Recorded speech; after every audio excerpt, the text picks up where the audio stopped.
আসসালামু আলাইকুম। আপনাদের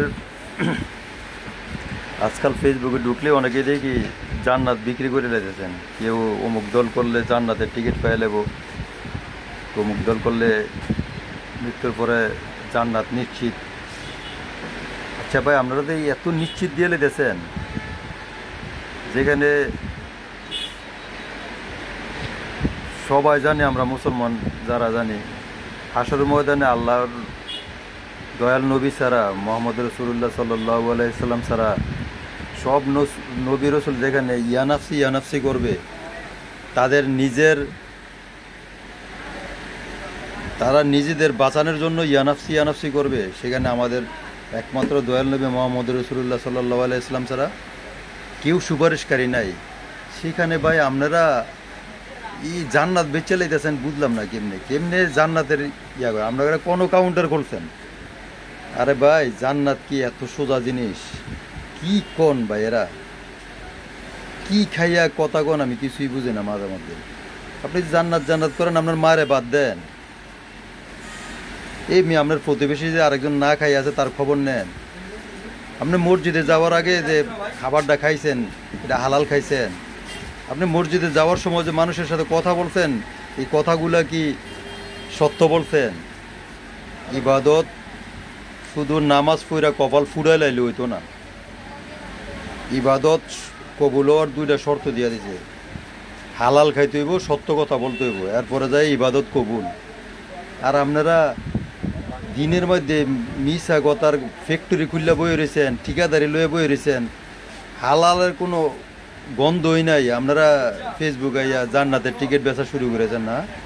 বন্ডামি ছাড়েন। জান্নাত এত সোজা জিনিস না। সৎ কাজের আদেশ দেওয়া, অসৎ কাজের নিষেধ করা, এটা আগে নিজের মধ্যে প্রতিষ্ঠা করেন।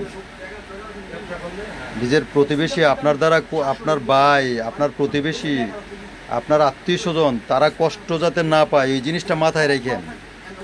এরপরে আপনি জান্নাতের চিন্তা ভাবনা করেন। নিজের মায়ের বাত না দিয়া, ভাই বোনের মনে কষ্ট দিয়া, ও পরের হক মাইরা খাইয়া, দিনের মধ্যে ঘুমাতে কইটা ঘুমানোর আগ পর্যন্ত বাটফারি করে এই বুঝি জান্নাত? এত সোজা জান্নাত? জান্নাত জান্নাত করে না, এই বন্ডামি বাদ দেন ভাই। কে কি করে এদেশে? আমরা তো ভাই এদেশে রোহিঙ্গা না, এদেশের মানুষই তো আমরা। আপনাদের কার্যকলাপগুলো দেখতেছি, যে দলই করেন একবারে ইসলামী দলের সাইনবোর্ডে ভিক্ষা গেলে গে আপনারা জান্নাতের মালিক হয়ে গেলেন গা।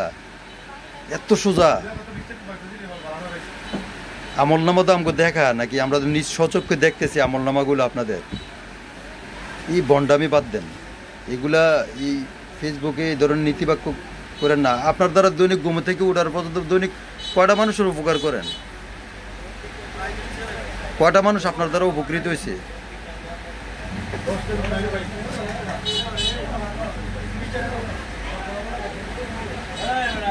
কিছু বলার আগে, কিছু লেখার আগে ভাববেন, আমি যে লেখতেছি, আমি যে কথাটা বলতেছি, আমার চরিত্রের সাথে মিল যায় কিনা।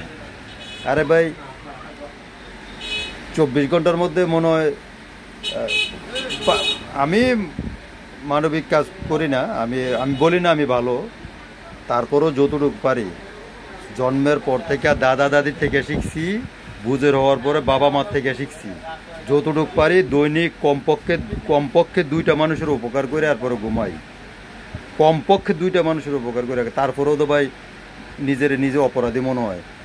কী কারণে মনে হয়? যে আল্লাহ তোমার শুকরিয়া ঠিকমতো আদায় করতে পারছি কিনা, আমি আমার বাবা মার হক আদায় করছি কিনা, আমার ভাই বোনদের হক আদায় করছি কিনা, আমার ফুফু আত্মীয় স্বজন, তাদের জন্য আমি কতটুকু কী করতে পারছি কিনা, আমার সামনে যে একটা অসহায় মানুষ গেছে তার জন্য আমি কিছু করতে পারছি কিনা। এসব চিন্তাভাবনা করেই তো নিজের অপরাধী মনে হয়। আর আপনারা সারাদিন বন্ডামি ফটকামিয়ে আর সাইনবোর্ড খুললে বই রয়েছেন জান্নাত। হ্যাঁ, জান্নাতের টিকিটদারি জান্নাত। হ্যাঁ, এত সোজা জান্নাত? জান্নাত পাইবেন, ও জান্নাত নামের মায়া পাইবেন। জান্নাত পাইতেন না, আল্লাহর জান্নাত পাইতেন না। জান্নাত নামের মায়া একটার বিয়ে করতে পারবেন, ইদ্দুরি পারবেন। জান্নাত। আল্লাহ পাক সবাইকে হেদায়েত করুক। আপনারা যারা নিজেদেরকে বড় জ্ঞানী মনে করবেন, মনে রাখবেন মুসাইলামাতুল কাজ্জাব,